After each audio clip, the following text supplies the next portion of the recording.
Good afternoon. Phil Lindeman with your news from Avalanche Physical Therapy on Krystal 93. It's not a countywide vaccine mandate, but it is close. The latest public health order strongly encourages, but does not require, COVID vaccination for entry at local bars, restaurants, government buildings, and high-risk areas like jails and shelters. Local towns, including Frisco, have already started mandating vaccination for their employees. County departments are strongly recommending it.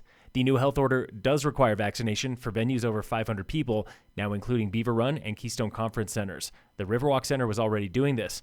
The only exception to this rule is churches.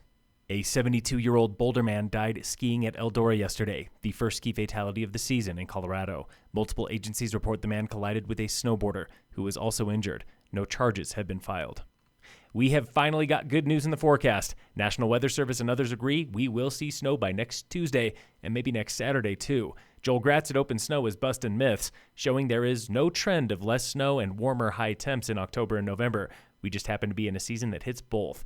But there is one trend. Average low temperatures have been getting hotter by about 5 degrees over the past 100 years. His data comes from a weather station in Steamboat. Town of Frisco is putting a short-term rental tax on the April ballot, but it has got to be a Goldilocks tax. Councilwoman Melissa Sherburne. Whether or not it's 7%, 2%, if we're going to go through this, it should be palatable, but also make a difference. I would hate to see it rejected outright. Most of council agrees a 5% tax is just right. Breck is using a fee of $400 per room. Dillon and Silverthorne are considering taxes. You can expect some changes at Frisco Bay Marina this summer. The dreaded Dock Island is gone forever after the town was forced to reimburse angry slip owners. The rental fleet is getting an upgrade. Rentals make up 55% of all revenue and more. And everyone will be paying for parking.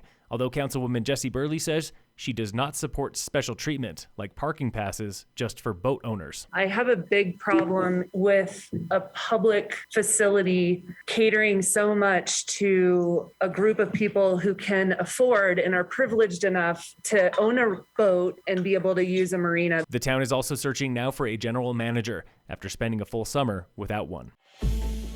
This week on the State of Summit. If we waited and didn't do anything and it burned, the loss to our economy, the loss to personal property, potentially life, you can't measure that at this point. That was Frisco Councilman Andy Held. The town needs a wildfire plan for Frisco's backyard, the dense forest at the base of Peak 1, home to Rainbow Lake, Mount Royal, and dozens of trails. I can tell you that the Forest Service has a very different view of the way to go about fuels reduction, mitigation, and revegetation, if that's even in there. So it's going to be up to us to revitalize our backyard and not just clear cut the whole thing. The Forest Service recommends combining a wildfire plan with the town's trails master plan.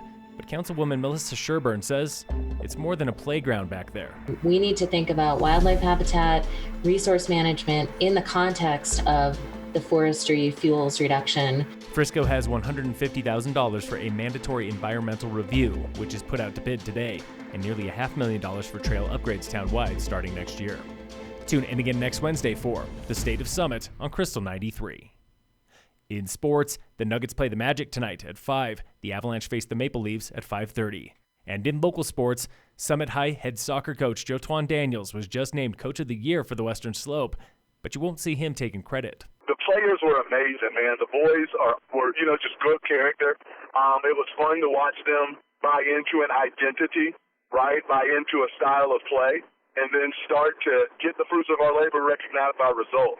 This fall was Daniels' first full season with the varsity team, but he's been with the program since his seniors were 6th graders. Who would have thought 7 years later I'd be in the position to coach those guys? Daniels led the team to their first playoff appearance since 2014. Next up is the girls' season, starting in March. Phil Lindeman with your news from Avalanche Physical Therapy on Krystal 93.